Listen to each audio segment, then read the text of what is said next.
అబ్బా మస్తు ఉంది చీర. అవునరా, అక్కకు రేపు బియ్యం పోసేది ఉంది కదా, 20,000 పెట్టి తీసుకున్నా. ఆమెకు ఫోటో తీసి పెడితే నచ్చలేదు. అయ్యో, ఇప్పటిదిప్పుడే అంటే ఎక్కడ తేవాలా నేను?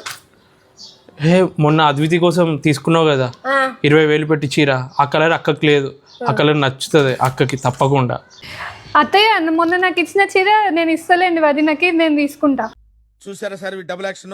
వద్దులే అమ్మా, నీకు ఇచ్చిన చీర మళ్ళీ ఆమెకి ఇవ్వడం ఎందుకు? ఎవరిది వాళ్ళకే బాగుంటుంది. ఒకరికి పెట్టింది మళ్ళీ పెడితే ఎట్లుంటే చెప్పు. ఏం కాదులే, వదినకే కదా. వద్దు పో అమ్మా, నీకు పెట్టింది నువ్వే వెళ్ళిపో లోపలికి.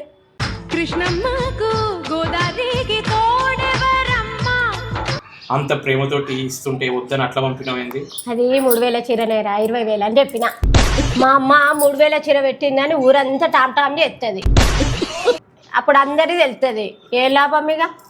అంటే అక్కైతే కనిపెడుతుంది 3,000 చీర అని చెప్పి, నా పిల్లం కనిపెట్టదా? అంటే ఆమెకు తెలియదు రాకుండా, ఈమెఅయితే అన్ని గుర్తుపెట్టి అంత టామ్ టామ్ చేస్తుంది.